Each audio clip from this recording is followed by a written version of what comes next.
Even though Motorcycle Awareness Month is coming to an end, please watch out for us every day. We have families that love us too. Just want to make sure everybody understands. Make sure you're looking twice. Make sure you're looking twice. Be safe out there. Motorcycles are around. I'm a high school counselor. I am important. I will be missed. So please be careful. See all these motorcycles out here? Look twice and save a life. This is Cognac from Nashville Rare Breed. A husband, father, 4 beautiful children, a son, a cousin, a nephew, and a retired veteran. Please look for motorcycles. Motorcycle season every day. Think twice to save a life. How you doing? Shade, Louisville, Kentucky, Rare Breed, starting it on. I'm a father. I'm a brother. I'm a genuine person. I'm a friend. I'm a hard worker. I'm a motorcycle rider. So all I tell everybody to do, man, hey, stay safe out here on these grounds, man. And look, always stay prayed up, right? May is Bike Awareness Month. Look twice, save a life. I'm sorry, I am a mother, I'm a paramedic, I am a mentor, I am a leader. This is my club sister. We are bikers, female bikers. Please look twice, save a life. We are pleased to announce that May has been officially deemed Motorcycle Awareness Month within the state of Mississippi by a proclamation signed by the governor. Motorcycle awareness is more than just a month for us.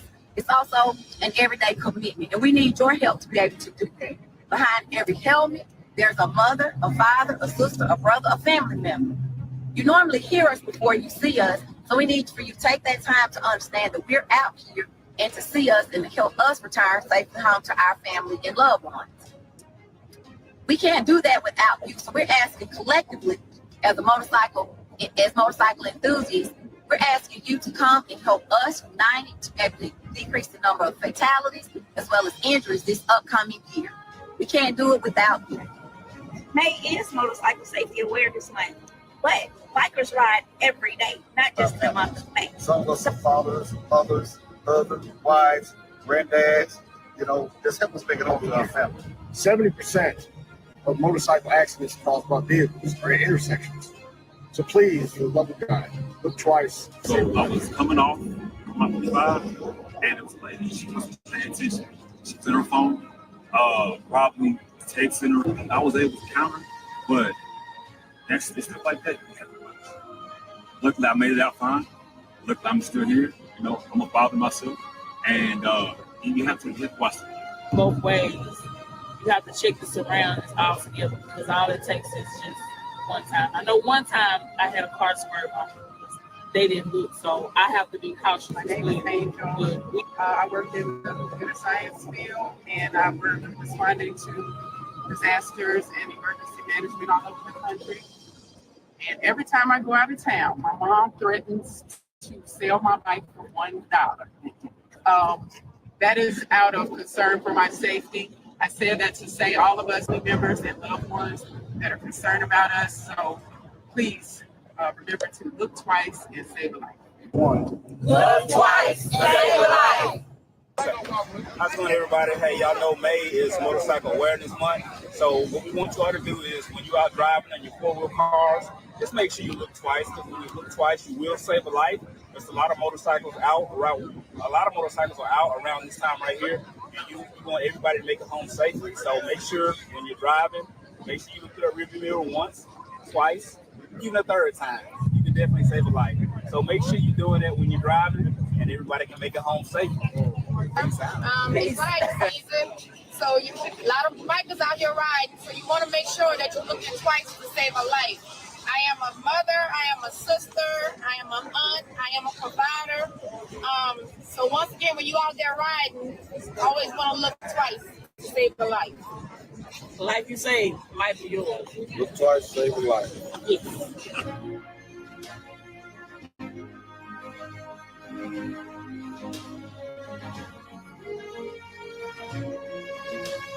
Look twice, save a life.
Oh, welcome, welcome, welcome, everybody. Come on in, come on in, come on in. Do I have a good one lined up for you tonight? Folks, I'm telling you right now, I have a good one lined up for you right now. I don't know how else to explain it. When you get a phone call from your Titan sister saying, bro, listen, you need to get QB on. Say nothing, say less, say nothing else. I'm telling you right now, folks, when she gave me the call, this all it was. This all it was. I said, thank you, my sister. Thank you, my sister. And listen, without further ado, I'm going to go ahead and give her another round of applause. I have to thank my sister for reaching out to me. Let me go ahead and bring her in. How you doing tonight, sis? What's up, KSolo? I'm good. Hey, you got it. You got it, man. Hey, I'm truly humbled and honored for you to reach out to me and suggest or recommend or even tell me, Solo, bring this rider on, because I've been watching her for a while. I've been seeing her get down. I mean, she is involved with her community. She's involved with the motorcycle community, her local community, law enforcement, women that ride, everything that goes on in her area. And I'm going to call her area Mississippi, Louisiana, Alabama, Georgia, Oklahoma, Texas, Chicago. I'm calling it all her because she supports it all, man. Without a doubt. Would you agree? Wouldn't you agree? I do agree. Yeah. Qwn B is that girl. Yeah.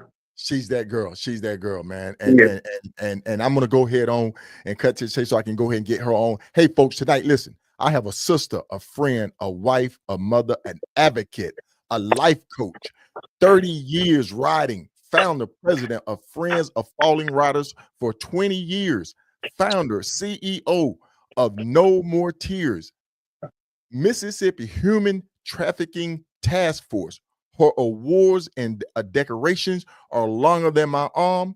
She is a hero of Jackson, deputy of the quarter, hometown hero, and the list goes on. You see me scrolling, right? On and on and on and on and on. So listen, without further ado, I'm going to go ahead and bring Qwn B in. Qwn B, how you doing tonight? Hey, y'all. How y'all doing? Welcome, Qwn B. Welcome. Thank y'all for having me. It is a true honor to have you on tonight. I just want to thank everybody for coming in. Justice, thank you for coming in tonight, my sister. Truly appreciate you. Mr. Dennis Joyner, thank you. Shady World, thank you for coming in. Pearl, thank you for coming in. Hello, sister Bully, Mild Bullage. Thank you, everybody. I have to thank everybody. Miss Lewis, thank you very much for coming in. I ain't gonna try to pronounce that name, man. I'm killing it. Hey, y'all know I'm terrible with names. Hey, what's up, little mama? Thank you for coming in, man. You getting a lot of love. Pearl, thank you for coming in. Indeed. That's what's up. That is what's up right there, folks. And I can see people coming in on Kim Henry. Thank you very much, Top, for coming in. I can see people on Facebook. I can see people on YouTube. I can see people, I think they're trying to get on Spotify to listen. I know Big Sarge is at work. He always be listening with his earphones on. Much love to Big Sarge. I know Retro was up there with Sharif and my guy, Tea Time. They're up there getting ready to head west, man, pounding it. I know Russ Brown, like that, is out there in Montana getting it in. So listen, folks, we got people spread all around that's going to be tuning in tonight. So listen, I know I kind of introduced you with the formalities of introduction, but if you would, please go ahead and introduce yourself, QB. Well, like you said, my name is Qwn B. I live in Jackson, Mississippi. I was the president of Friends of Fallen Riders and founder for 20 year. Okay. And I mean, you name it, I've done it. You know, I've been in this motorcycle game for 30 years here in Mississippi. I'm married, 3 children, 6 grandchildren. What else you need to know? Okay, so hey, the people want to know who Qwn B is, because I'm gonna tell you right now, if you look up the definition of Qwn B, man, it's someone who takes charge. It's a leader. it's a developer, it's someone, who has a mentor. To hold a title, even sit there saying I'm a Queen B, you know what I'm saying? That means you put yourself at the tip of the pedestal. You know what I'm saying? So, Right. and you hold that. You know, that's and it comes with a lot of respect. Would you agree, my sister? I do agree. I agree too. I do agree. Yes. So yeah, I do. 100%. A lot of earned respect. not given. Okay, a lot of earned respect. Yeah. There you go. There you go, Yes. folks. There you go. A lot of earned respects. Yes. Hey, I want to thank a couple more people coming in. Mr. Reginald Jones, thank you. He says, here's our own Mississippi QB. Yes. Nurse Tiffany, good evening. Thank you for joining us. Mr. Walter Mosley, thank you very much. Chops, man, you know we always love it when you come here, Chops, because Chops been on the show before, and I got to get him back on again, man. But listen, we're going to jump at this thing. Mr. Pruitt, thank you very much, sir. Thank you very much for joining us tonight. This is good, bro. Thank you very much, sir. I'm trying, man. We're trying. Okay. You are a mother of 3, grandmother of 6. Yes. Yes, sir. Well, tell me about it. And children, 3 children, you know, that don't want to leave their mama, you know, but you know, but hey, it's fun. It has its perks. You know what I'm saying? I became a grandmother 12 years ago. Okay. You know, my grandchildren are my life. You know, I like them better than I like my children. That's I tell them that all the time. You know what I'm saying? Hey, folks, and if you don't know, man, are these the grands, right? Those are my grands. That's 3 other grands. Hey, KSolo, I have 3 granddaughters that are 7. Okay, 3 that are 7. Wait a minute. Is my mathing? No, you know what all my children was doing at the same time. You can see I know, right? My children had a child the same year. Okay. Put a head on their head. Is my mathing on that one? He said, yes.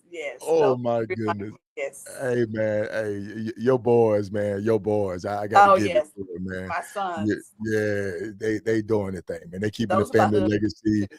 Yes, indeed. They keeping the family legacy going, and that's good. That's always a beautiful thing. Yeah. Yes, indeed. People are still coming in, QB. I gotta acknowledge them. Tennessee Whiskey, thank you for joining us tonight. Mr. David Bell, thank you for joining us tonight. Preach, thank you for joining us tonight. I got to get you on here, Preach, man. Let me lock in about 60 minutes to 90 minutes of your time, Preach. Okay, so listen, we know we have kind of, oh good Lord, man, we got royalty in the house. We got no other than Pablo Escobar in here tonight, man. Good deal. Man, you got the hitters on here. I got hitters on, man. Y'all know I'm a crybaby now. I'm a crybaby. No. They are here to see you and hear your story and your legacy. Indeed. So I always ask affiliation up front because I like to recognize your affiliation. And you did mention it. Could you please mention again your organization that you are affiliated with?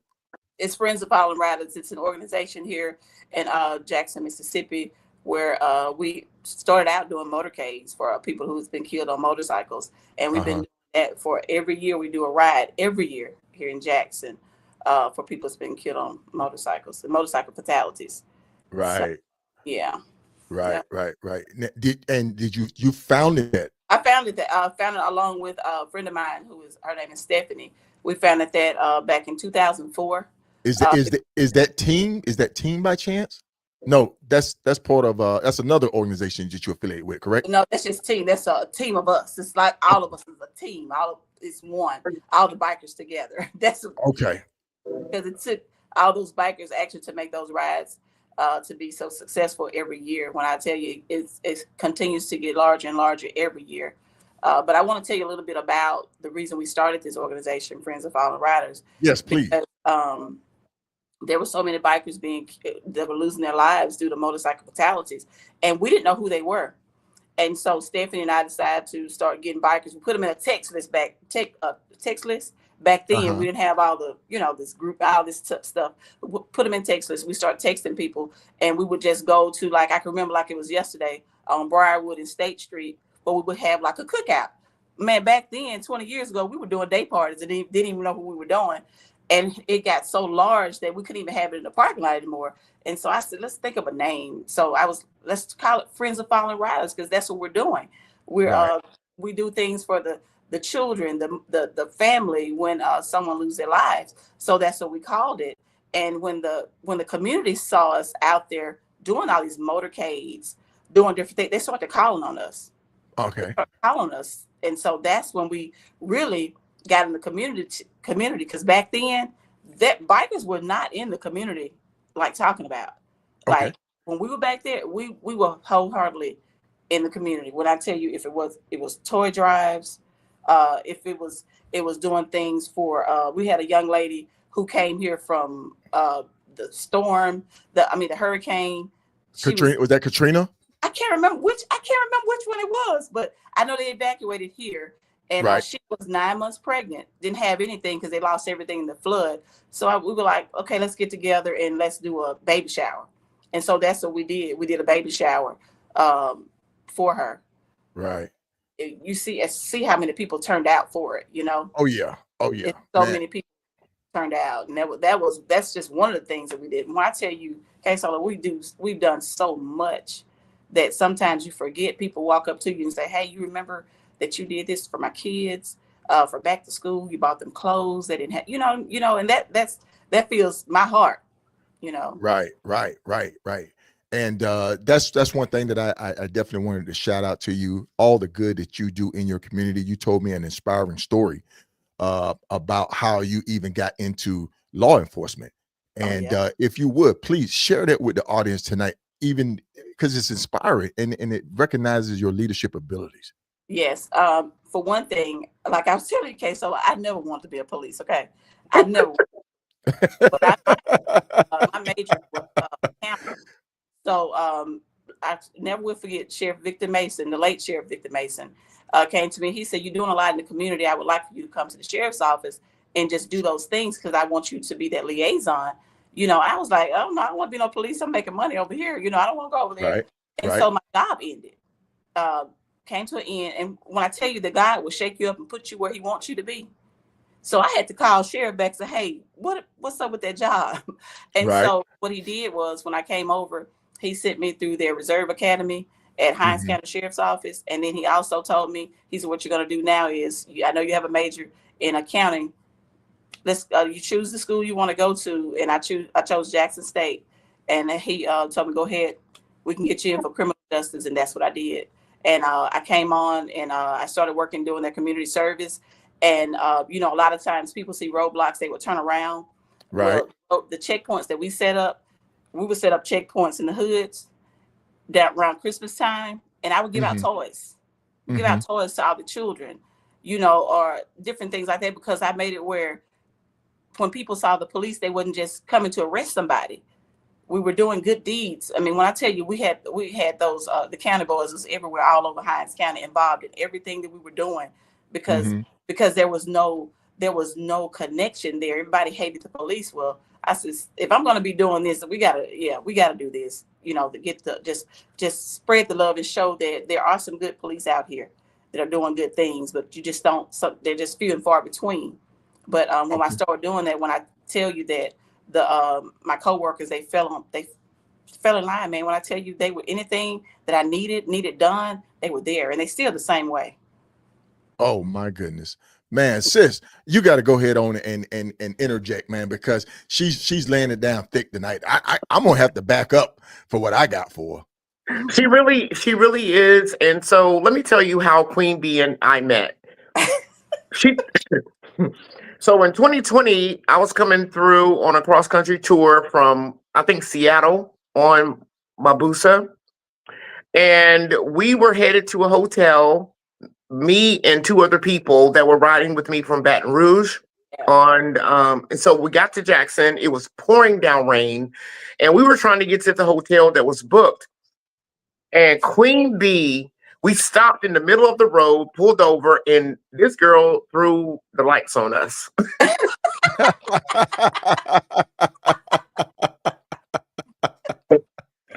You know, I was like, okay, here we go with the police. Here go 12, what they want. Right. She pulled us over and saved us because the hotel that the person booked us at was not in our favor. And she knew that. So she was like, where y'all trying to go? And so we said, we're trying to go to here. And she was like, oh, no. You can't stay there. You cannot stay there. You cannot stay there. And so after she threw the light on us and got us straight, she got us to a safe side of the town in Jackson. And her and 20, 30 other people came out, and we had like fellowship in the parking lot. And from that day, she got us dry because the people that I was with were wet. We were soaking wet. She took them to Walmart, got us straightened out with that, got us back to the hotel. And we have been locked in ever since, 5 years later. And I am a champion for her and what she does. So much. I appreciate that. Yeah. Definitely. And you definitely lived that Harley life, man. I definitely want to just say that. But you did not start off on a Harley though. I did not. Because I'm gonna tell you right now. I'm gonna tell you right now. The first picture that I seen you, I was like, what in the world is this person doing?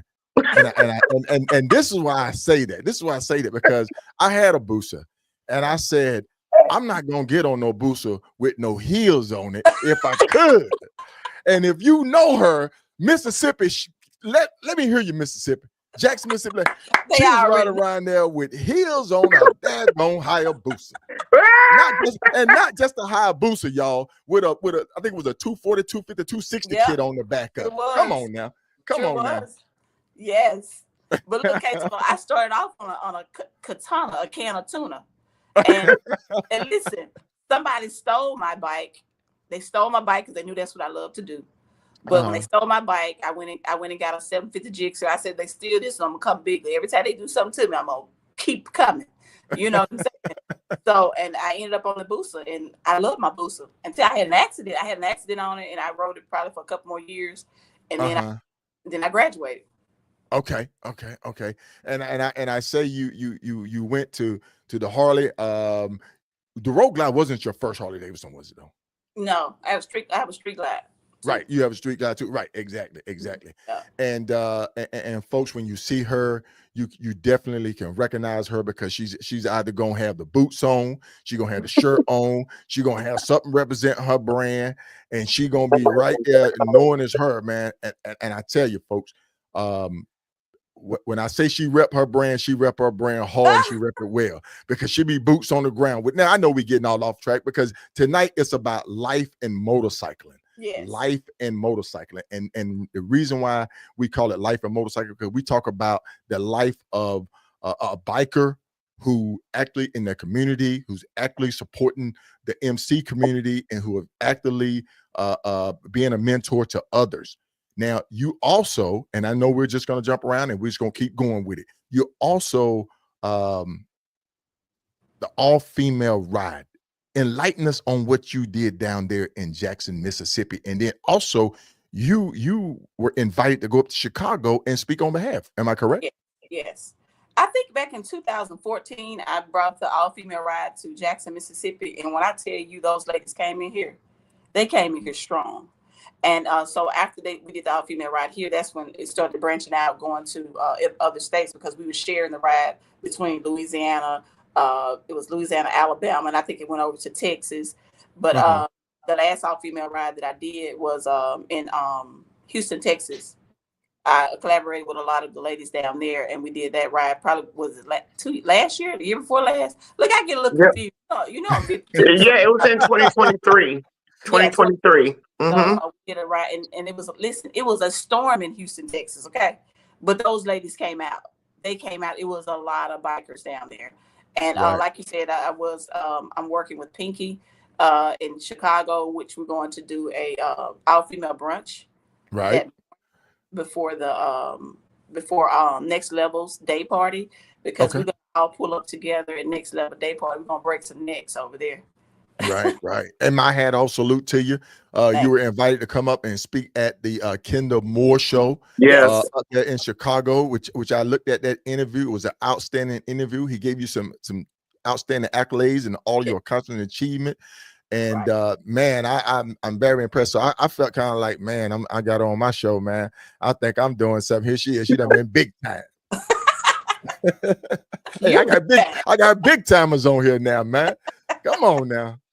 We doing it. We doing it. Yeah, oh my goodness. We had a great time on his show. We had an opportunity to do what I love to do, and that's bring awareness, to bring shed some light on some things that that we don't talk about. You know, we don't talk about those things because sometimes when we don't talk about it, we feel like they won't happen. That's just like HIV and AIDS. You know, people tend to sweep that under the rug. You know, but like I said, we had a heated topic. And, you know, let me tell you what's so crazy. After I did that interview, my aunt lives in Gary, Indiana. She took me down the street to introduce me to some bikers that live down the street.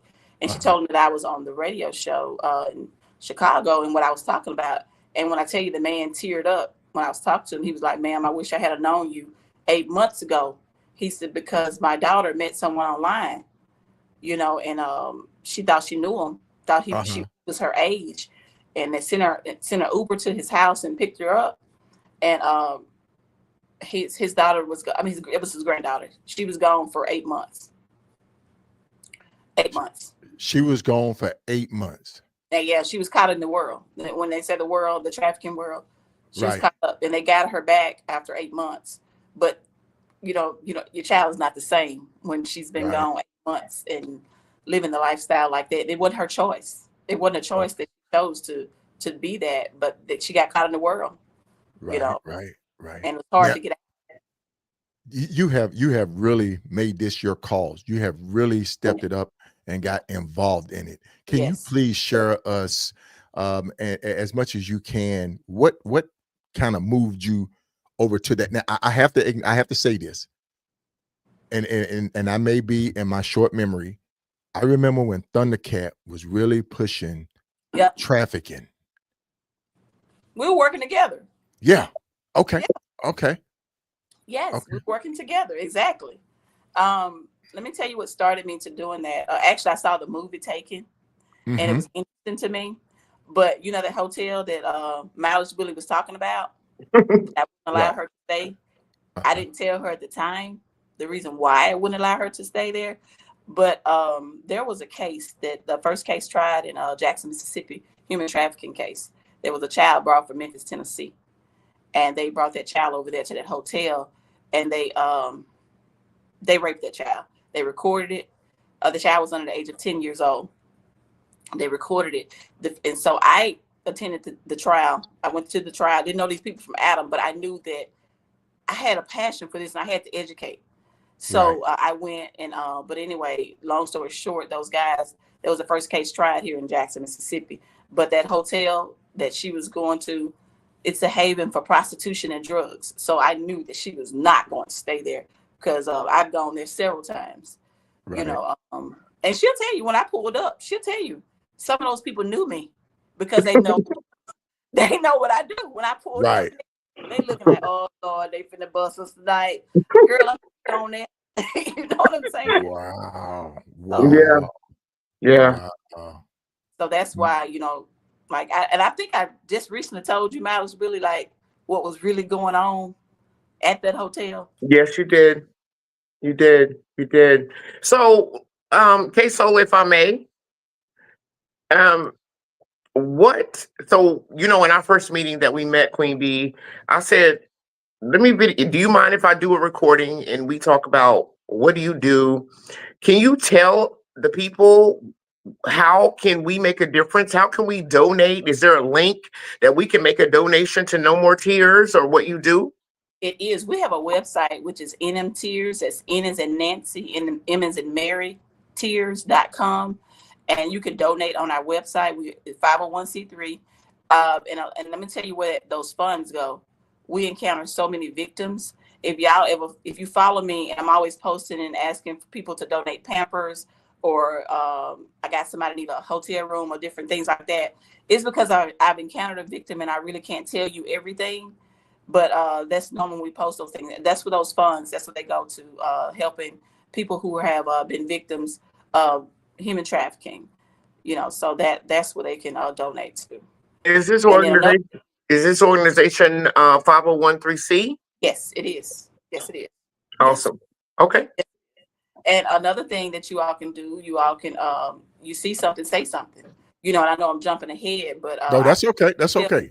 you know, we can. I don't know if you want to go over into that part, or we want to Yes, talk about more things. yes.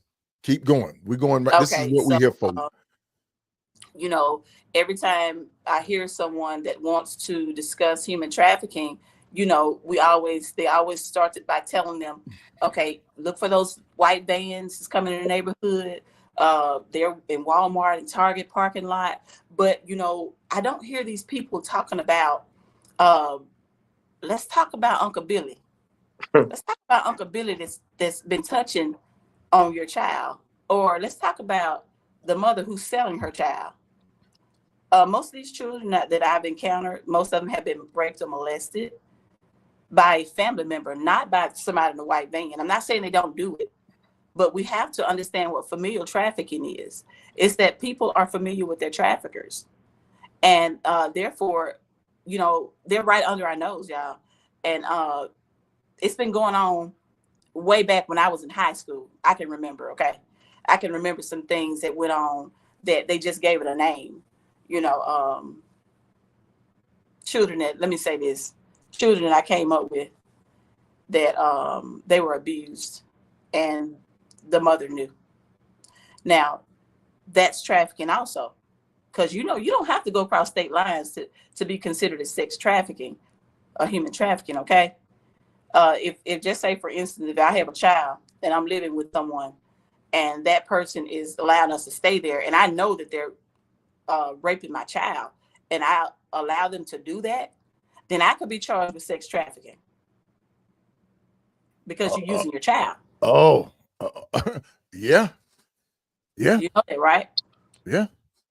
So, and that's a lot of that's going on right now. And a lot of it's being swept under the rug because we don't want to basically, we do, you know what we do? We protect the molesters, the rapists. We protect them. And then one thing about it, I'm not saying that a person's raped or molested, they're gonna be gay. I'm not gonna say that. But if you had a gay person in your family, you disown them. You disown them. It traumatized them to a point where they're never the same. Right. Correct. Yeah. Mm-hmm. Yeah. So, you know, I see so much, you know, and that the internet, and, you know, we're giving these children these phones and we're thinking just because they're in the room that they're not doing anything. You're just going to let them use their phones all the time and on these games, Roblox. I'm going to send you a list of apps that are known where anywhere there are children, they're pedophiles, okay? Right. They're pedophiles. They're going to be pedophiles in the movie theater. They're going to be pedophiles in the at the malls. You know, I don't know if y'all listened to R. Kelly, the interview when they did R. Kelly, and when they said they came to Jackson, how R. Kelly would go to our mall, North Park, and I kid you not, I swear when he came, he was always in the mall because that's what they said, go and look for juveniles, okay, allegedly, all right? So it's just so much you need to pay attention to. Anywhere, these chats, these games, I keep saying Roblox because that's the number one. Okay. Be careful who these kids are communicating with on those games, in these group chats, you know, and these children will put their friends in group chats. There was a guy in another county, y'all. This man met this girl at the park and told her to send some photos. And she sent those photos and he was giving them iPhones, telling them add your friends in there. They get a free iPhone. These children were taking pictures of their younger brothers and sisters naked. Wow. You know how pornography. That's money. Yeah. You know, that's a money making industry. Right. You know, because you know, people used to sell drugs. You're very, very passionate about this. I am. And I can tell, and we can tell it's very engaging. And this is just one of your plights. This is just one of your efforts that you put into this. And I don't want to keep this running. I don't want to keep this running because this is going to be a whole nother episode that we're going to get into. It's going to be a whole nother episode that we're going to get into because, you know, I want to kind of like highlight your experience with this culture, with this motorcycle culture that we've been dealing with, the changes that we've been seeing that's been going on with it, and where it's going. The change in it. You said 30 years you've been motorcycling. Yes. 30 years you've been motorcycling. In that 30 years of motorcycling, what have you seen change as far as in your area, in other states, other sets that you visited, our plight for fair justice as bikers, as motorcyclists? Share that with us. Well, back when I started riding, a lot of people were doing a lot of things like we're doing now. A lot of the we have so many new clubs. There's so many clubs. I think it's probably 82 clubs in Jackson. I think the last time they had a actually calendar one year was 82 clubs. But things have I don't know. I don't know, KSolo here in Mississippi. We have clubs that we actually support each other. Right. Here, and I have much respect. They respect me here. My respect has gotten even stronger over the past years, because back in the day I went through hell. I was gonna go ahead, sis. You was gonna say something. Yeah. So when you say you went through hell, explain. I went through hell as being a female president on this set. I caught hell, but I can tell you this, that I had some people that had my back. For real. Right. I think the average person would not still be even dealing with this. It was blood, sweat, and tears. That's why I was telling you, KSolo, a lot of people, want to become famous overnight. But you can't become famous overnight. Someone want to become famous overnight. You better get your respect standing on your feet, because laying on your back, only thing is gonna get you is a name, and you'll be washed up, and done with, for real. So maybe that's why that I caught a lot of slack, over the years, because one thing that I didn't do was lay on my back to get respect, because people out here can't tell you if I'm a man or a woman. And I talked about that. I talked about females earning respect in the motorcycle culture, because the motorcycle culture, and it is what it is a male dominated world. It's a male dominated culture. It's male driven. It started out as male. I have an interview that I bumped into a lady when I was in Hemet, California, and she ran it down to me about when they dressed a certain way. They wore outfits that wasn't revealing. It was part of their protocol. They wore hats. They wore the belts. That their bikes, the way that they carry themselves. And I look back 30 years. What was the maturity? Was the maturity of saying, I'm not gonna be like this. I'm not gonna act like this. I'm gonna ride my scoot. I'm gonna get my miles. That's one thing that I wish I could capture, the history of 30 years of motorcycling. And back then I wasn't really traveling like I am now. Okay. I did more or less. I was around Mississippi. I would, when we had something called the Tri-State. It was Mississippi, Louisiana, and Alabama, and we started supporting clubs. But even back then, right, I wouldn't ride too far. I wouldn't go too far. I mean, different areas, different. I can't speak on. Just different things. You know what I'm saying? Like different areas do things differently. But I don't think I can do is speak about Jackson. But it's been very educational for me. Let me say that part. Okay. So for me. So Queen. Yes. Speaking on KSolo, speaking on the topic of why do you feel like the women aren't? Are we getting the same respect on the set as the men? I don't think so. I don't think so. Why not? I don't know, because I think that maybe they think it's a man's world, I guess. Mm. You know, but it's a male dominant world. But one thing about it, if you really look at it, you want to be honest about it. Look at these women out here pounding this pavement. You look at these women out here making a difference. You look at these anniversaries and see how many women are coming through.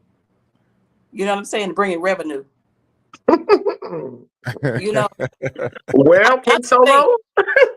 Y'all ask questions. No. By all means, this is no bar hole. I warn people in the opening. I warn people in the open. This is no bars hole. We're gonna be talking about some things. If your sensitive virgin ears can't handle it, it just is what it is. Oh, thank you. We have to address it. You know what I'm saying? I'm not afraid to address it. You know, it is what it is, because that's life. This episode is about life and motorcycling. That's what it's Word. about. Word. Okay. So ladies, it is what it is. So, Queen, I totally agree with that, because my biggest haters and yours are men. That's just facts. I can say, oh, I went across the country on this. I went across the country on that. A guy is going to come behind that. And I use for an example, I was on the road, and KSolo, me and you did like a tip talk or a road trip talk. And he was like 12,000 or 3,000 miles in whatever days. And someone came back and said, oh, well, that's nothing. I did 7,000 miles in 4 days. And he said on this type of bike. And the guy was like, oh, no, I ain't do that. But instead of letting me have it, they diminished what I had already done. So that right there is part of the issue on the set. And that's something that me and my sisters at the roundtable discussions, we talk about, that on the motorcycle scene, that our biggest haters as women are men. That they try to diminish. Oh, my cousin did that already. He just didn't document it. Or my so-and-so did that. He just didn't say so. And that's why I think part of the reason why all female rides are successful, because women can kind of understand and relate. Yeah. Men are just there for the women because women are there, but they don't give us the same respect that we are due on the set. Or I'm not even on the set per se, and neither is Qwn B. We're non-rag members, people, but I think that's part of the problem, is the lack of the respect of what we are doing out here on the motorcycle scene across the board. And that's just my take on it. Yeah. I look at it like this. I address riders as riders. To me, I don't care if you're male or female. And I've always said that. Yeah. I've always said it, because I'm going to tell you right now, my big sis drug my ass from California to Colorado. And I've had her on the show. And I'm going to tell you right now, folks, from that moment on right there, I said, you know what? And that was before I started really riding hard. I said, man, she just drugged me up and down. I'm not going to sit there and act like I'm the greatest or best to ever do it. You know, but as a man, you know, you want to sit there and say, I hold my own, but I give respect where respect is due. Right. If you earn that shit, man, you're going to get it from me. Pardon my French. I try to keep this as clean as I can, but if you earn it, you're going to get it. And I say that, and folks, I'm telling you right now, she's a pistol packing mama. You better go ahead and recognize that. So I'm going to say this right now. She's a pistol packing mama. And if you think you're going to get out there and act a certain way around her, just believe you're gonna see that Glock flapping around in the wind in your face. That's right, look. Because in God and Glock we trust. Hey, look. I was telling you, you know, like in my line of business, with my profession, you know, a lot of things I don't partake in. I don't do a lot of things. I don't attach my name to a lot of things. Right. Because one thing people don't realize, your name is a brand. Yes. You know? Yes. You get that respect from people. And amen. They respect you because anything that you do, they'll support. So you're going to get a lot of people that are going to try to attach to you and to use you just because of who you are and just because people respect you. But always protect your brand, protect your name, you know, out here, because like me, I got a job I got to go to at 8:30, 9 o'clock when I get, you know what I'm saying? You know, so I just, like I say, I respect people for what they do. but I'm just not going to take part in it, or I'm not going to be around it, because Right, I just right. don't want anything. This is what I do. Riding motorcycles is my therapy. Okay. From all the stuff that I go through, the things that I see on a daily basis, Right. on the weekend, I just want to ride my bike. I just Yes. want to ride and I want to make a difference. I feel like I have a purpose, in life, It's that Queen Bee mentality that you have, and some people sit there and say it's negative, but it's so much positive attached to that. And I grew up single parent, father's behind the scenes, strong mother. Mom Dukes was a giant, as a kid growing up. You look at people, you standing 5'6" as a woman, 5'7", you're a giant, you know what I'm saying? So she was a giant to me, and her leadership skills, I inherited them from her, my strength, my height from my dad. It just is what it is. But the thing about it though is you definitely put your footprint in the sand. And there's a lot more that we're going to touch into. But look, folks, we're going to take a quick break right quick. We're going to reset, and then we're going to be right back. So stay tuned. Hey, you know who it is. It's KSolo, host and writer from KSolo, the podcast. So, hey, I just want to welcome everybody for joining the podcast. All the new subscribers, man, we're doing good. We're getting out there.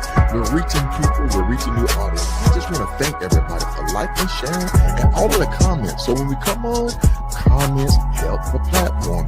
It gets people engaged. So listen, Tuesday night, 8 p.m. Eastern Standard Time, 7 p.m. Central Standard Time, 5 p.m. Pacific on that West Coast.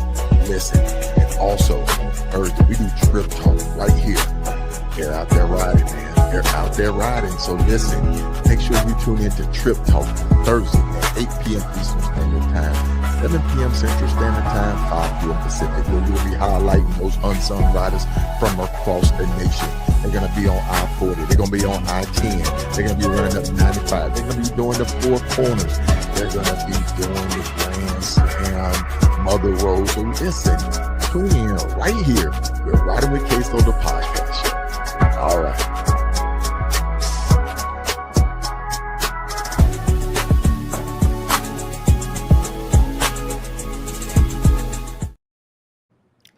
All right, and we're back, folks. I know that may have been a little bit loud, but just to wake you up, to get you back engaged.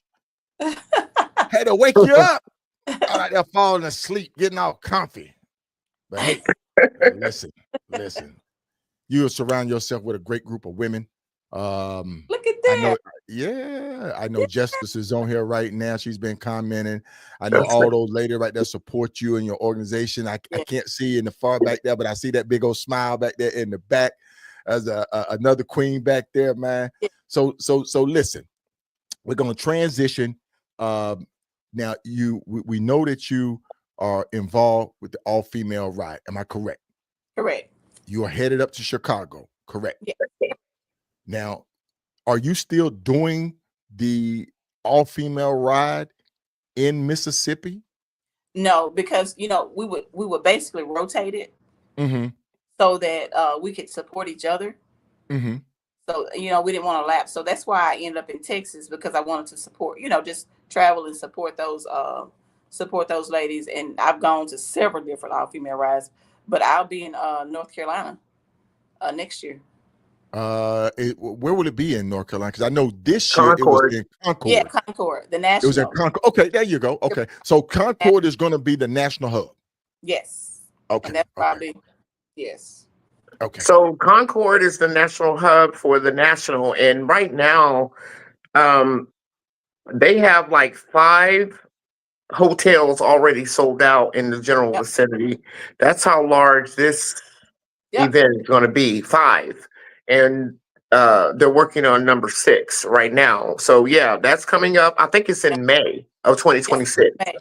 It's going to be the first week is the first Friday or first weekend. Whatever it is, I got my room booked already. Okay. Yeah. And I'm showing love. I'm showing love to the organization. I bumped into my sister Foxy down in Street Soldiers Annual, and we were chopping it up, man, and we had a good old time just catching up. Yeah. You know, and good deal. And I will be at the Proc this year. Okay. Don't know if I'm going to be a invited guest speaker, but I will be at the Proc. So I look forward to seeing everybody's going to be down there. Now, I think this is the next one that's coming up, August the 9th. Mm-hmm. Okay. Chicago. In Yes. Chicago, right? Restaurant Parade. Right. Will you be a featured speaker at this event, keynote speaker? We are going. This is going to be my topic. Of course, it's going to be human trafficking. And yes, I am. Okay. I'm excited about it because I got a call today from the ladies from Georgia that are told me they actually are doing a ride from Georgia to Next Level's event, but they told me that they were coming in 20 deep or more. Oh wow! Yeah, nice, so nice. They're coming in on ground. On the ground, baby, on the ground. Yeah. On ground. Everybody ain't on ground, including I'm so excited about it. You know? Yeah. That's wonderful. That's wonderful. And I know that's in your bio too. You are a motivational, inspirational speaker. You have been invited to speak at community events. You've been invited to speak at government official events, which I want to commend you on. And like I say, man, her awards are deep. She's recognized by other organizations, other clubs have recognized her for her efforts for the biker set. This is 2025, and then also another achievement award that she received, My Sister's Keeper. Yeah. So yes. Yeah. Man, listen, Queen. I love you, girl. Listen, I tip my hat to you too because I was really you probably don't know how much of an inspiration that you are to a lot of women. You know, and I can name a lot more, but I don't want to miss out. I mean, missing. I don't want anybody to jump on me, for forgetting them. But you all have made an impact in my life. Look at me about to start crying. Okay. But, no. But the support that you all give me, and you just met me, it means the world to me. Even with Foxy, Foxy told me, she said, Queen, she told me this years ago. She said, Queen, you need to get out of your own way. And I said, like, what you mean, Foxy? And you always supporting everybody else. You're always pouring into. Folks, it's like we're having some technical difficulties. I don't know if it's a weather issue going on down there. I don't know what's going on, but she's been having some technical difficulties all the way up to the time that we got started. You're back now. You're back. Yeah, just hold tight. But anyway, she told me to get out of my own way, and that's what I did. And I started blossoming, traveling. Did you understand what she would? Did you understand what she was saying at the time? I didn't. Was it? And I always say this: people around you, the right people around you, see things in you. They see potential in you. Yeah. This, even me on this platform right now, I could not see myself doing this. Right. And I always say I give this to Big Sarge, Big Cell, Retro, GQ, LT. Those guys right there said, hey, Solo, you need to do this. And there's a couple other things they said you need to do too. But, like I say, the right people around you see things in you. It's like you, Mileage Bully. Someone saw it in you to inspire you to sit and say, go do this, my dear. Go do this. Yeah, correct. Yeah. So, Queen B, if I may ask you, so what is, at the end of your life, and this is premature probably because we're not at the end of the interview, but at the end of your life, what do you want people to know about you? I just want people to know that, just know that I'm a human being. I'm a female who loves to ride bikes. I just like to make a difference. I love to make a difference in the world, basically. And I love children. I love our elderly people. I'm just a genuine person. Just get to know me. To know me is to know me. Right. And I'm going to forever spread the word. Human trafficking. I'm going to bring women together. much as I can. That's my ultimate goal. I want to go to every state. I want to go to every state and actually sit down and have brunch with my sisters. Okay. That's what I want to do, and that's what I'm going to do. That is what's up right there. That is what's up right there. It's not about on my motorcycle. On her motorcycle. On her motorcycle. On my motorcycle. On her motorcycle. On her I know, motorcycle. right? I know, man. Because I'll tell you, man. Yeah. There's one thing that she loved. There's one thing that she loved. She loved riding with her feet kicked up, and she loved riding them Cajun spice peanuts. What? Yeah. That's her thing right there, folks. If I'm wrong, somebody tell me I'm wrong now, because she's gonna ride with her feet up. She's gonna have some Cajun peanuts, and hers gonna be flying down the road. So don't ride behind her. Don't ride behind me. Right. Exactly. And another thing I'm going to continue to do, if my Win sisters reach out to me to actually take time to ride with them, then I'm going to do that. Because guess what? Somebody had to do it for me. Yes.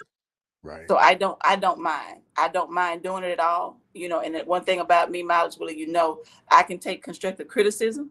You can call me and say, hey, Queen, now you weren't supposed to do that like that. What my sister tell me how to do. You know what I'm saying? I'm that person. Yeah. Yeah. So, yeah.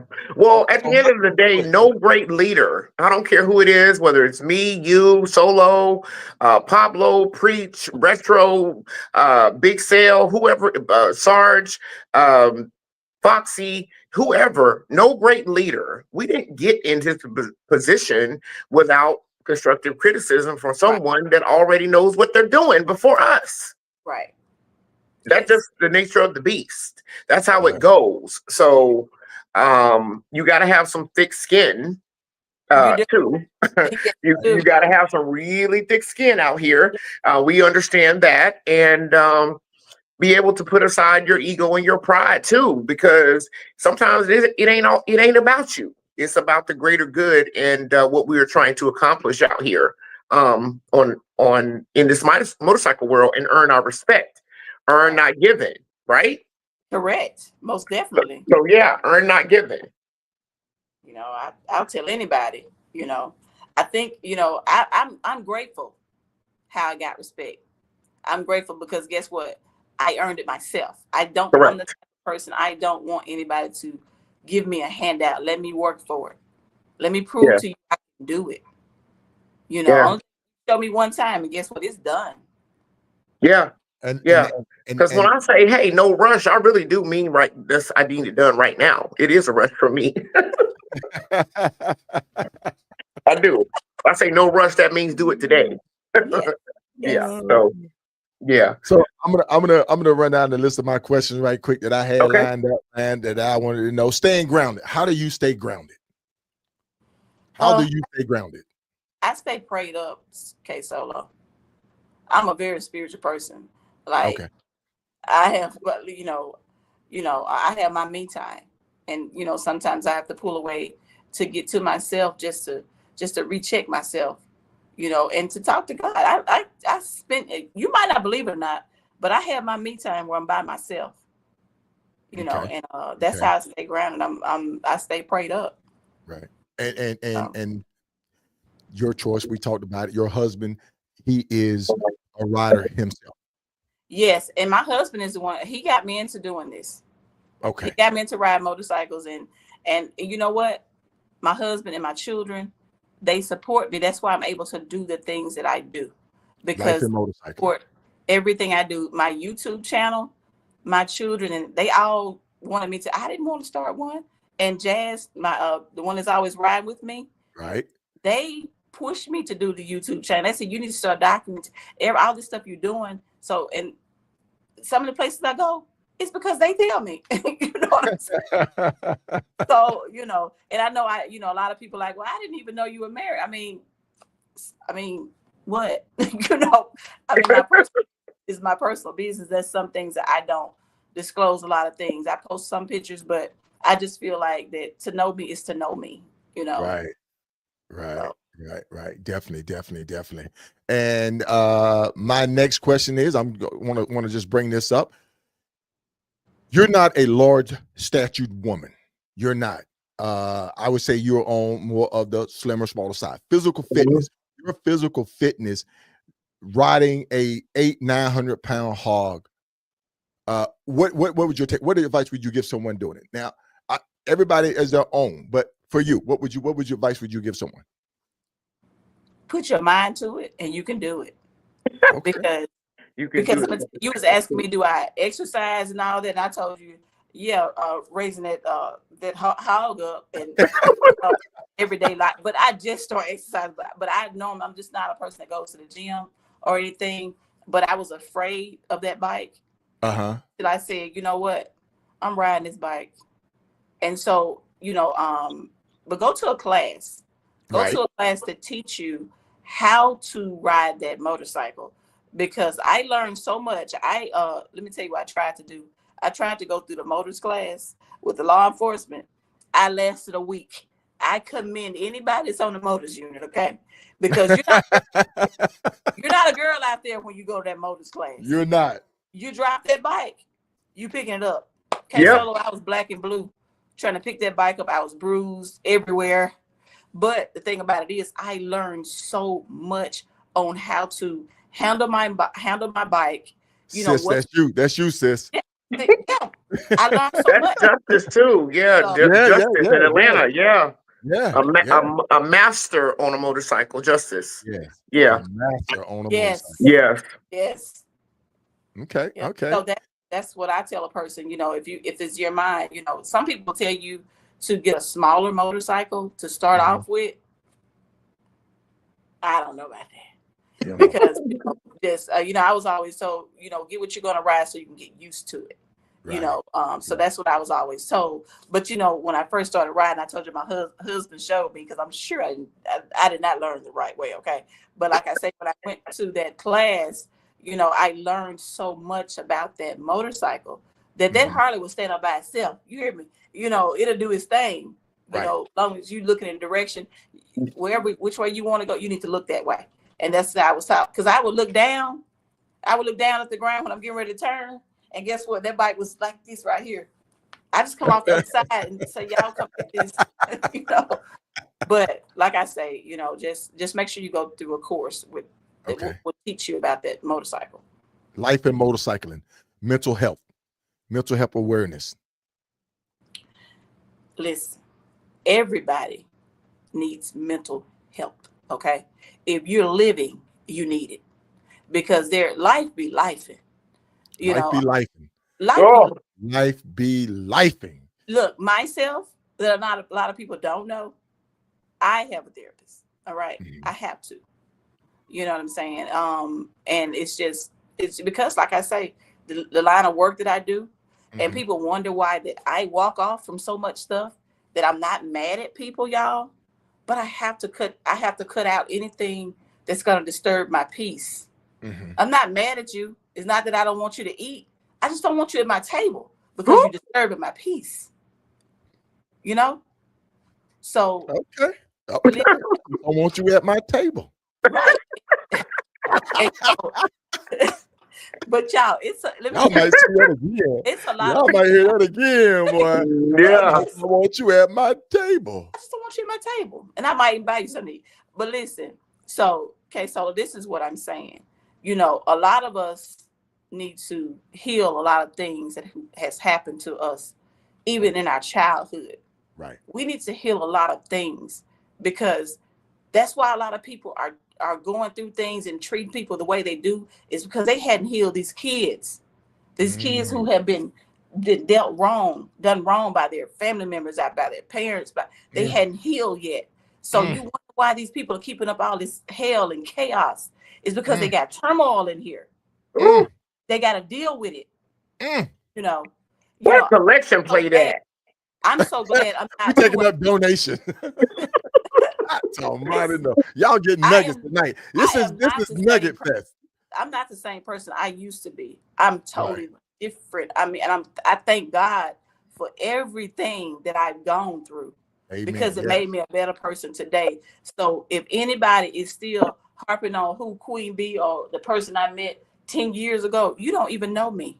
Right. You don't know me because I'm totally different. I'm not accepting y'all. I'm not accepting anything that's gonna disturb my peace at all. Right. Okay. Okay. Okay. Okay. Staying focused. Because you walk right into that one. Staying focused. What is your method of staying focused? Now got to realize, folks, tonight's episode is about life and motorcycling. Mm-hmm. We're gonna talk about life and we're gonna talk about motorcycling. So I got two on with me. So staying focused, you have to figure out what you want to do and stop listening to these naysayers that's telling you it can't be done. Get out there and you show them that Hold it on one can't. minute. That Let you me did go it. over here right quick. Let me go right quick because I got to hit this. I'm just saying. Thank you very much. Thank you very much. You know, because the only thing they're gonna do is talk noise. All right. Right. Most of the times, you're not gonna hear that garbage from somebody that's doing better than you. It's always gonna be somebody that you know what I'm saying, is doing less than you. Okay. Okay. And for those that are, you don't get it. You don't get it. All right, we're gonna keep on going, man. Let me stop. I've been getting around the wrong people with these sounds. But listen, we're gonna keep going. All right. What is my next question? We talked about boom, boom, boom. 30 years. 30 years ago, who remember a movie that came out that influenced the motorcycle culture? Not you two, don't. I want to see if anybody. Okay. I want to see if anybody answered right quick. What movie came out that influenced the urban motorcycle culture to the day it's in a whole different direction? Somebody gonna hit it. I'm gonna give it a few more seconds. There it is, right there, man. Bam. Heather Moe, Biker Boy. You remember we talked about this? Yeah. 30 years ago, Biker Boys came out, and I think it changed the culture. Yeah. But what we are, I think it pretty much brought a light to it. It painted an image of it. Some people start thinking that was what it was all about. And the new crop, and I say this all the time, every month there's somebody new getting a top rocker or a bottom rocker or getting a vest or a P. Every month, at every meeting, somebody's voted upon and they're coming in. Either 30 days, 60 days, 90 days, 6 months, a year, 2 years, they're coming into rotation. You have to realize something. They're coming into rotation, so it's always changing, it's always evolving. It's always just like in the military. You know, you get a new commander, they want to come and change everything that's already been working because why? They want to put their spin on it. So the new generation put their spin on things. We still have to keep our old heads, our OGs, our people like yourself that's been in the game a while, in the community, involved and engaged, and people need to listen to them for what they have to say. It's not saying that we're not going to evolve, we're not going to change, but at the same time, we've learned a lesson through those years that we've been doing this. Would you agree, ladies? Yes, I do. Because part of the problem also is, and I spoke to GQ earlier this morning about that. Sometimes, I've been riding for 20 years, Qwn B 30. You also KSolo a long time yourself. Part of the thing, us old heads pretty much, and I mean in age, not seasoned riders. I mean age wise, like over 50. Sometimes it's hard for us to let go of how we knew it, and for the new schoolers to come around and make new traditions. So we got to evolve a little bit more. Social media has given us a platform and has really changed the way it was. I mean, all three of us, we came from the Google Maps era where we printed out the map and had to look at it. Map quest. I had a McCall map. I did too. I posted that today. I literally had a map. That's how I used to get around. Yep. Literally. So we have to evolve into what's going on, because we probably got between the three of us, we got way less time ahead of us than we do behind us. Yes. So That's just my opinion on that. And I wanted to ask Queen a question because we did switch gears a little bit, Solo, and we got away from the trafficking thing. I wanted to ask you, and I didn't know, Solo, whether or not you had it at the end of the podcast or not, but I wanted to ask her, how does a person even, because again, I'm a survivor, whatever that is, I'm a survivor, okay? How does a person contact you, or how does a person get help to get out of the life of trafficking or molestation or whatever? What did they? What's the first step? First step is to that has it on the screen here. That hotline. What is okay? If a person is in immediate danger, always dial 911. If they're about to be you see that, call 911. But let me say this: anything dealing with trafficking, always call that hotline, because you might get somebody to come out who is not trained. Okay, I know this might sound crazy, but a lot of people are not trained on things to look for, things to ask. Because I've had several of my victims to tell me how many times they encountered the police and nobody asked the right questions, and they were afraid to say anything because they questioned them why their abuser or their pimp was right there. You know what I'm saying? So what you do is you report that to the hotline. You can text the information, you can email the information, you can call that hotline. When I tell you that they probably know my number by heart, because when you use that hotline number, it generates an entire investigation. And most of the time, if it's a juvenile, I can tell you this, that it's gonna that report is gonna go locally, but your people, they're gonna see the report also. So I've actually had to I've worked with and let me tell you, when I told y'all I did not want to just be a police, I never would have imagined that I would be working on a task force with NBI, the FBI, Homeland Security. I never in my life would have thought that, but I have worked with them on cases with, I talked about sex trafficking, but we didn't talk about labor trafficking. Got a 14. Go ahead. I got a 14-year-old girl they called me about that was in off, know Highway 18 in Jackson is, but it's that's either west or south Jackson. But anyway, they called me and told me they had a young lady that was trafficked. But by the time I was getting ready to come over there, they told me, well, no, she said she wasn't sold. She wasn't trafficked for sex or anything. I was like, well, if she's from Guatemala on 18, y'all don't red flag? So I went on over. It was a holiday. I got there. I had someone to translate for me. This little girl, they had her working in a plant down in Crystal Springs. That's like 30 minutes down the road from us, down in the state from us. Well, anyway, long story short, they wanted to just send this girl back to wherever. Well, I started digging. Nah, we're not finna do this. I looked in. I said, "Whose purse is this?" And we was in a hotel room at that, y'all. Something was wrong. I looked in the purse. She had ID. They had documents, y'all, with her picture on it, but her date of birth was changed, like she was older. So that was another red flag.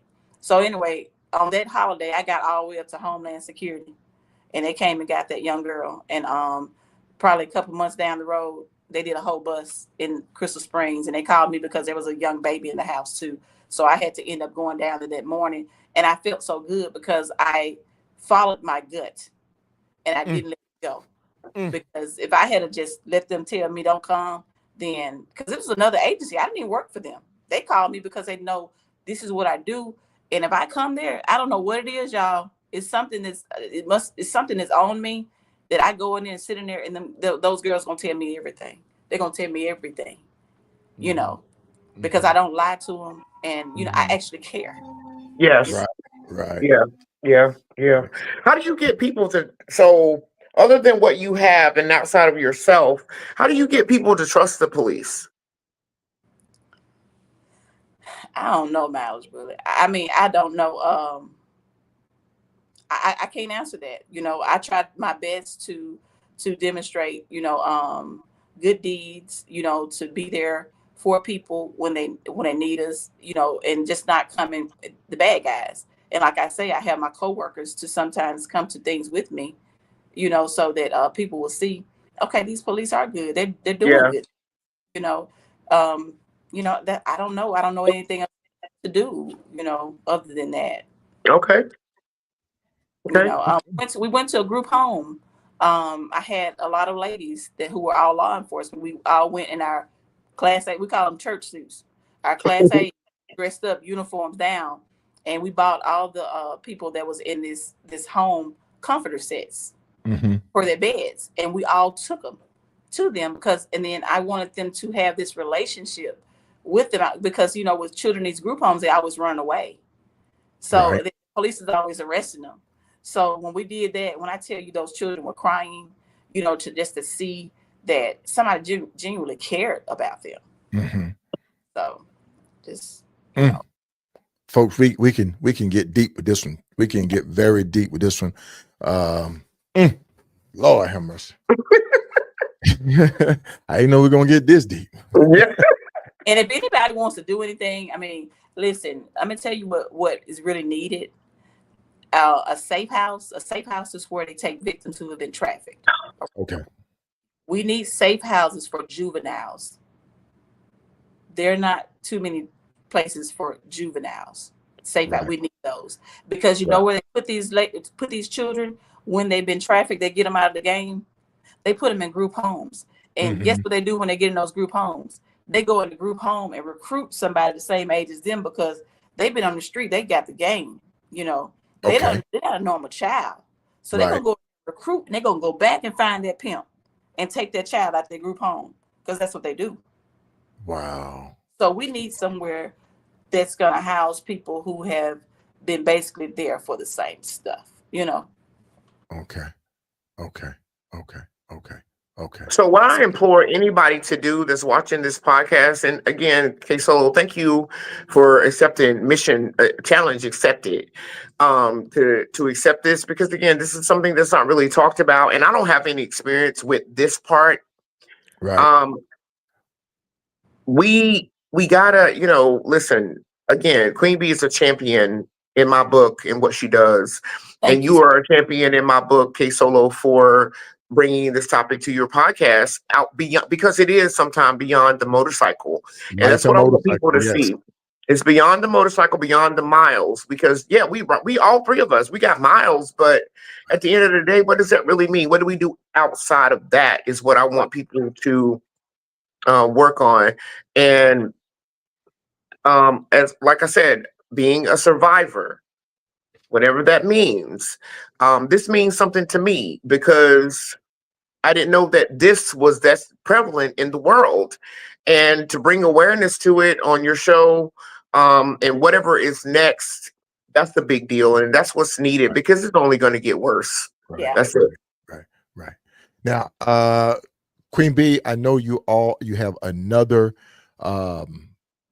plight that you are helping out in your community, and that is fallen riders. I think very similar to what Highway Mileage Bully is doing. Am I correct? No phone zone. Right. Yeah.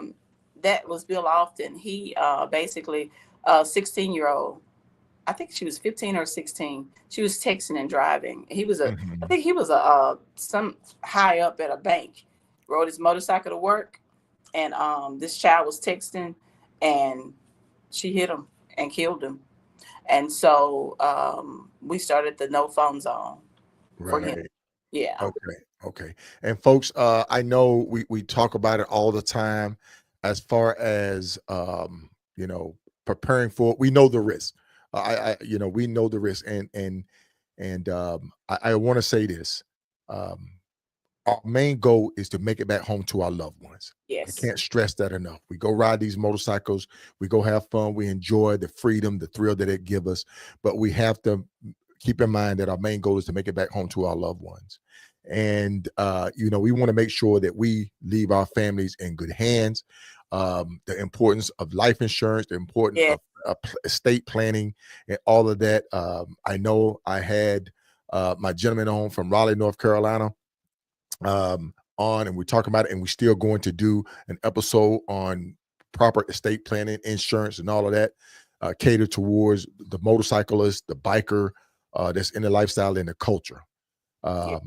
This has been a great show. I've enjoyed it. It's not what we typically talk about. It's No. been deep. It's been deep, but at the same time, it's been very educational. Yes. It's been each one teach one. It's probably a subject or a topic that a lot of people would shy away from.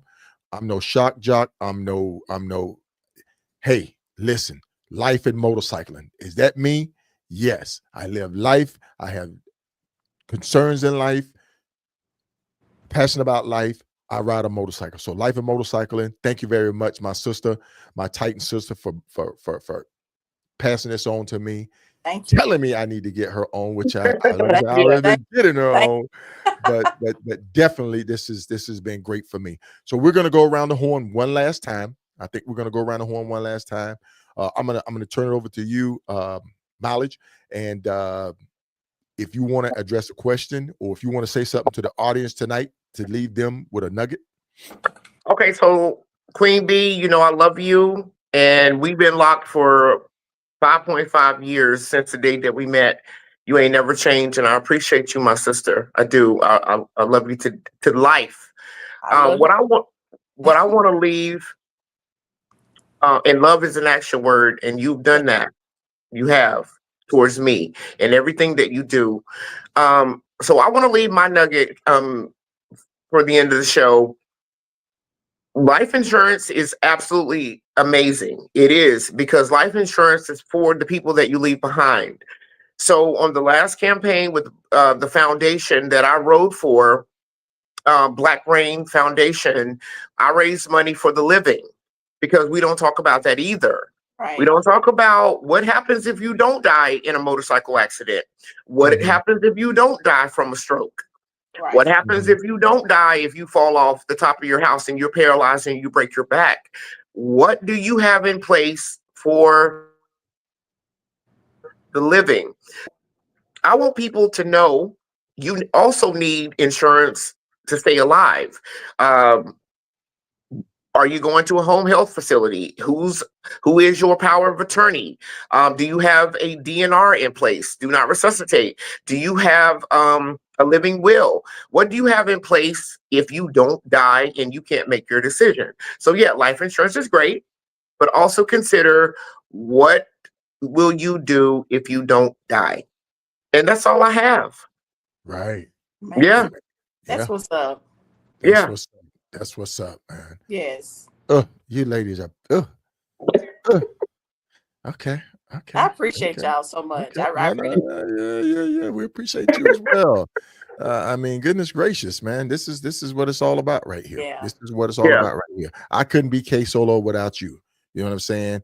If people just sit there and say, man, we acknowledge what KSolo done, and say, hey, man, it's work coming on this show, to getting this word out on my platform to the people that's tuning in and people that's going to go back and watch it. That's my part. Right. That's my new role. That's my new role now. Right. To sit there and say, get it out there, Solo. Get it out there. And I'm going to get it out there. You're the intercessor. You're doing it well. Yeah. Thank you. All right, QB. It's on you now. It's on you. Any final words, anything that you want to address or leave with the audience tonight? First off, I just want to say thank you. I want to say thank you from the bottom of my heart to both of you. And one thing I want everybody else to, I thank you all for the support. It means a lot to me. I'm calming myself down because I've told y'all I'm a crybaby, but it means a lot to me to see all the comments coming on the side, because you took the time to watch this. Right. So what I want you to do, I want you to sit down with your children, with your family, and I want you to discuss sex trafficking, because it's in the schools. Their friends are recruiting them. I want you to talk to your family. Show them that you love them. Don't just give them a phone, stick them in a room. You talk to them. You be in their life. You know what I'm saying? And another thing, to anybody that's out here who wants to ride, you see these ladies doing their thing. Hey, just reach out to them. Just have good intentions.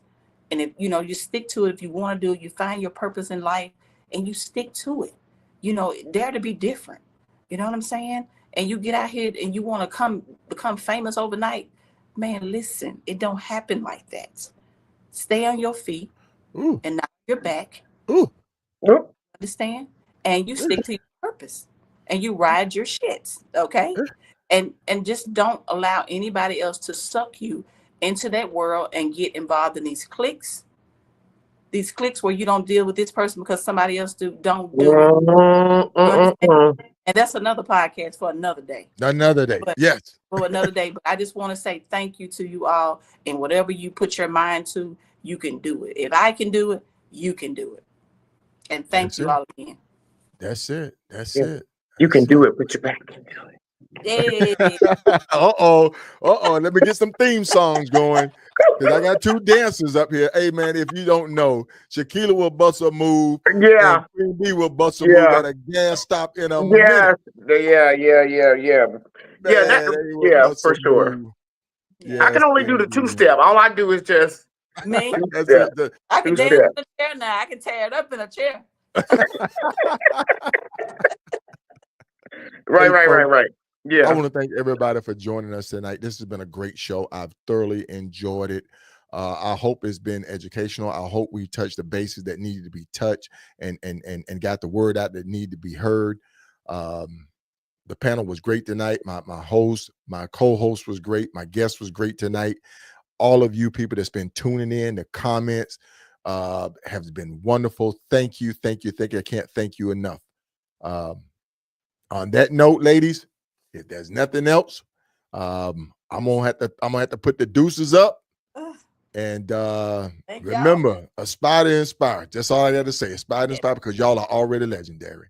All right, ladies. Y'all take care. Y'all have a good night. All right, bye-bye. Bye-bye. All right. Oh my goodness, folks. I thoroughly enjoyed this episode tonight. Wow. Qwn B, my sister. Hey, I want to thank you again. I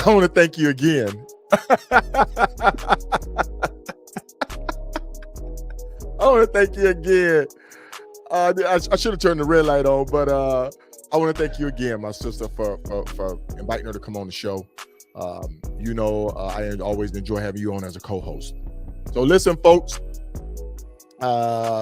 you always got to remember the Reef and KSolo official ride to eat is coming up. First weekend in October, 2nd through the 4th. We're going to be staying in Conway, Arkansas. We're going to be breaking bread in Little Rock. If you're interested in the official ride to eat with me and Sharif, go to Facebook.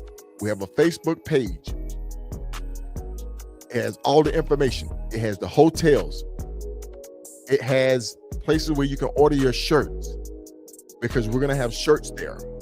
It has, and then as we get closer to the event, we're going to be posting the itinerary of the activities. I can tell you right now, Friday night, we're going to be barbecuing at the host hotel. Saturday night, we're going to be barbecuing at the host hotel. So come on out to the Reef and KSolo official ride to eat. All right, folks, if you know someone in your area who deserved to be highlighted, brought on the show, by all means, inbox me, reach out to me, and get that person on so that we can hear about their legacies, about their accomplishments and achievement, and their contribution to the culture. All right. I've enjoyed you tonight, folks. Thank you very much for coming on. And remember, always remember, aspire to inspire. And if you do that, you will definitely be legendary. All right, folks, y'all have a good night and be blessed.